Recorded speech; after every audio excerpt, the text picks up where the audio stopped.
Président, Mme l'assistant. Premièrement, nous, à part le service citoyen, on a beaucoup de respect pour la fonction d'élu. Nos questions, ce n'est pas pour insulter ou récuser qui que ce soit. Donc, j'ai 3 questions. La première s'adresse à Mme la mairesse. L'organisme à bilan lucratif, la Cité de la Culture et du Sport, derrière le projet de la Place Belle, soulève toujours des questions chez les citoyens lavallois. La création d'une OBNL vise justement le camouflage et la non-transparence malgré la publication des documents sur le portail de la ville.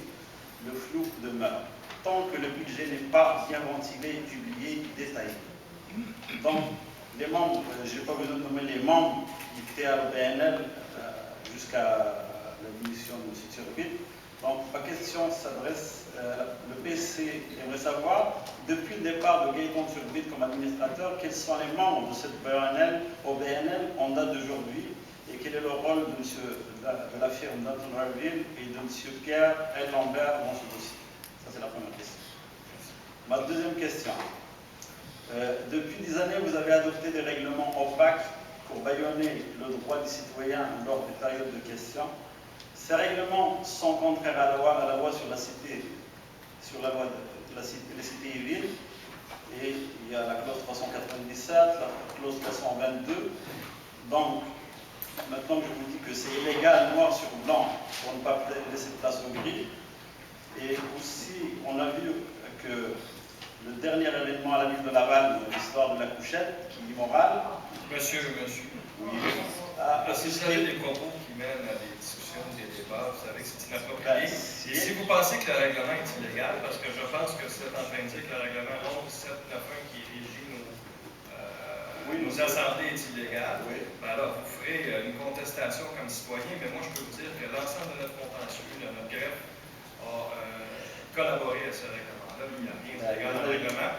Si vous le trouvez injuste, faites-vous élire et changez-le, modifiez-le. Ce règlement existe depuis très longtemps pour gérer les... Non, mais la même arrogance, monsieur. Regardez. Posez votre question. Donc, là, M. Bordelot, ça sera votre tour. Mon préambule, c'est que l'immoral a offusqué plus que l'illégal. Parce que l'immoral, on a vu la réaction de plusieurs élus, alors que l'illégal, c'est le gangstérisme, il n'y a aucun élu qui a... Quelle est votre question, M. Donc, ma question, justement, c'est le PC aimerait savoir la position de Mme Bocoran sur ces règlements et sur ce qui se passe justement sur les morales et l'illégal à Laval. C'est quoi sa réaction? Avez-vous une dernière question? Oui, une troisième question facile pour tester justement la deuxième. Il s'adresse à Mme Griset. Par manque de places de stationnement au métro Concorde et au métro Montmorency, certains usagers utilisent les rues avoisinantes jusqu'au parc Montmorency, ce qui prive les citoyens locaux de se trouver une place au stationnement du parc. Le Parti au service des citoyens aimerait savoir quelles sont les solutions et actions immédiates envisagées par notre administration pour remédier à ce problème qui perdure depuis 2007. Je vais vous rasseoir, monsieur. Merci. Madame Griset, voulez-vous répondre à cette dernière question? Je dirais que je n'ai pas bien compris, mais ce que j'ai compris de la question, dans toutes les rues avoisinantes autour du métro, la station métro Montmorency, là où les citoyens en ont voulu, on a installé un système de vignettes sur lui, 50% de stationnement réservé pour les citoyens, 50% pour les citoyens qui ne désiraient pas ce préliminaire de vignettes. On a d'ailleurs mandaté le comité exécutif, vous avez mandaté le service d'ingénierie pour justement voir, compte tenu d'un métro très populaire et de plus en plus de voitures qui se stationnent plus loin, on a regardé à agrandir le périmètre. Par contre, on ne sera pas contre le gré des citoyens. Au fur et à mesure, on va avoir des demandes de pétition. À ce moment-là, on va les déposer. Comme on fait toujours ici, le service d'ingénierie procédera à ce moment-là à l'installation des vignettes si on a la majorité des citoyens qui sont d'accord avec cette procédure. Merci. Merci, Mme Griset.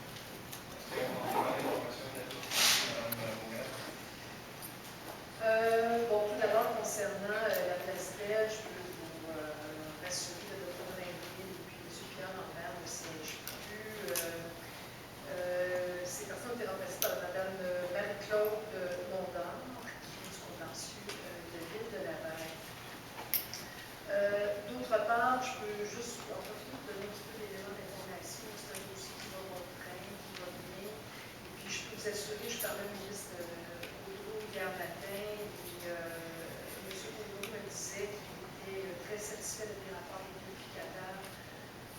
vérificateurs donc, du Malco qui sont ici à la clé, surtout le élément financier sur ce qui se passe. Alors, donc, je peux dire qu'à l'heure actuelle, moi, je me sens en confiance. Pour l'ensemble du dossier, d'ailleurs, et aussi par rapport à ce dossier. Concernant la loi des cités et villes, la réglementation, la façon de fonctionner ici au Conseil de ville, on comprend qu'effectivement, ce n'est pas un lieu de débat public, mais un lieu évidemment pour répondre aux questions des citoyens. C'est ça qu'on veut faire. On veut le faire dans le meilleur de nos connaissances. Alors, et en ce sens-là, je pense que vous voyez comme ce soir la quantité de questions qu'on reçoit, on se doit de se donner une façon de faire, une façon de procéder. Et je pense que, dans l'ensemble, je pense que ça se passe quand même relativement bien. Alors, je dirais que moi, je suis satisfaite. Merci, Mme Beaugrand. M. Calvin.